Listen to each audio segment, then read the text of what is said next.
क्या आपको अभ्यास की ताकत पता है? निरंतर अभ्यास से किसी भी बड़े से बड़े लक्ष्य को कैसे पाया जाता है? आज की ये प्रेरणादायक कहानी इसी को दर्शाती है। दोस्तों, बात है पुराने जमाने की। तब ना स्कूल होते थे और ना ही किताबों से भरी अलमारियां। बच्चे अपनी पढ़ाई के लिए गुरुकुल जाया करते थे। वहाँ बच्चे गुरुजी के आश्रम में रहते, रोजमर्रा के काम करते, गाय चराते, लकड़ियां बटोरते और साथ ही पढ़ाई भी किया करते थे। ऐसे ही एक कहानी है वरदराज की। वरदराज भी अपने गांव से गुरुकुल भेजा गया, जैसे बाकी बच्चे जाते थे। वो भी वहां पहुंचकर अपने बाकी साथियों में घुल मिल गया। सब साथ खेलते खाते, आश्रम का काम करते।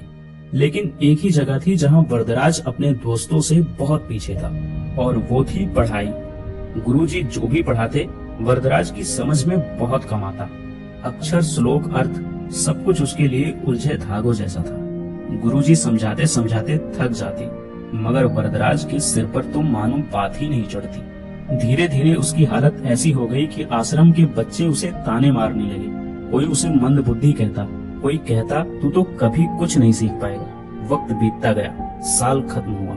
उसके सारे साथी अगली कक्षा में चले गए, लेकिन वरदराज वहीं का वहीं रह गया, अकेला, उदास और टूटा हुआ। आखिरकार एक दिन गुरुजी ने भी हार मान ली। उन्होंने वरदराज को बुलाया और कहा, बेटा वरदराज, मैंने हर तरह से कोशिश कर ली, पर लगता है विद्या तुम्हारी किस्मत में नहीं है। तुम्हारा वक्त यहाँ बर्बाद हो रहा है। तुम घर चले जाओ और अपने माता पिता के काम में हाथ बटाओ, खेती बाड़ी करो, शायद वही तुम्हारे लिए सही रहेगा। गुरुजी की बात सुनकर वरदराज के दिल पर मानो पत्थर रख दिया गया हो। उसकी आंखें भर आई। उसने सोचा, शायद गुरुजी ठीक ही कहते हैं, पढ़ाई तो मेरे बस की बात नहीं। वो भारी कदमों से अपने गांव की ओर चल पड़ा। दोपहर का वक्त था, सूरज सिर पर आग बरसा रहा था। वरदराज को बहुत प्यास लगी। वह चारों तरफ देखने लगा, कहीं पानी मिल जाए। तभी उसने देखा, थोड़ी दूर पर कुछ औरतें कुएं से पानी खींच रही थी। वो जल्दी जल्दी वहां पहुंच गया। कुएं के पास उसने देखा कि पत्थरों पर गहरे निशान पड़े हुए थे। उसे बड़ा अचरज हुआ। उसने एक औरत से पूछा, माताजी, ये पत्थर पर इतने गहरे निशान कैसे पड़ गए?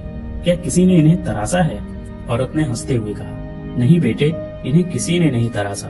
ये निशान तो इस रस्सी के रोज रोज कुएं में ऊपर नीचे आने जाने से बने हैं। देखो, ये रस्सी कितनी पतली और कोमल है, फिर भी रोज रोज के घिसने से इसने पत्थर में इतने गहरे निशान बना दिए।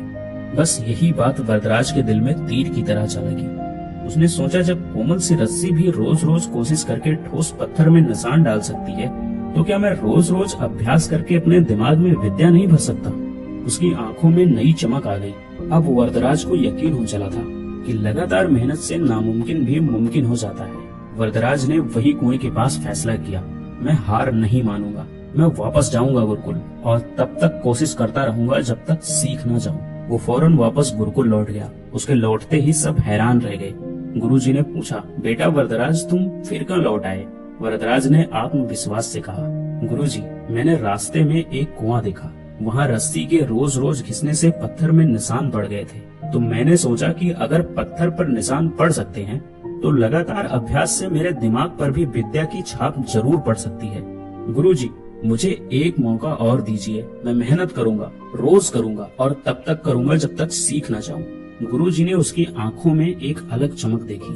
उन्होंने कहा, वरदराज, यही तो असली विद्यार्थी की पहचान है, हार न मानना। चलो फिर से शुरुआत करते हैं। इसके बाद वरदराज ने दिन रात एक कर दिया। सवेरे सबसे पहले उठता, गुरुजी के पास बैठता, सवाल पूछता, रटता, समझता, फिर भी गलती होती, फिर पूछता। उसके साथी पहले उसे मंदबुद्धि कहते थे, वही अब उनकी लगन देखकर दंग रह गए। धीरे धीरे वरदराज की पढ़ाई में पकड़ मजबूत होने लगी। उसे श्लोक याद होते चले गए, व्याकरण की गुत्थियां सुलझने लगी। कुछ ही सालों में वरदराज, जो एक वक्त मंदबुद्धि कहलाता था, इतना बड़ा विद्वान बन गया कि उसकी ख्याति दूर दूर तक फैल गई। उसने संस्कृत व्याकरण की महान किताबें लिखी, लघु सिद्धांत कौमुदी, मध्यम सिद्धांत कौमुदी, सार सिद्धांत कौमुदी और किवाड़ पद मंजरी। आज भी विद्वान उनके नाम का आदर करते हैं। दोस्तों, वरदराज की कहानी हमें एक बहुत बड़ी बात सिखाती है, अभ्यास से बड़ा कोई चमत्कार नहीं। कभी मत सोचो कि तुम किसी चीज में कमजोर हो। अगर वरदराज हार मान लेता तो शायद दुनिया कभी उसका नाम नहीं जानती, लेकिन उसने ठान लिया और कर दिखाया। इसीलिए याद रखना दोस्तों, मेहनत करो, रोज करो, धैर्य रखो और दुनिया को दिखा दो कि तुम क्या कर सकते हो। और अंत में मैं यही कहना चाहूंगा, किस्मत के भरोसे मत बैठो, मेहनत करो, फिर देखो पत्थर भी मोम की तरह पिघल जाएंगे।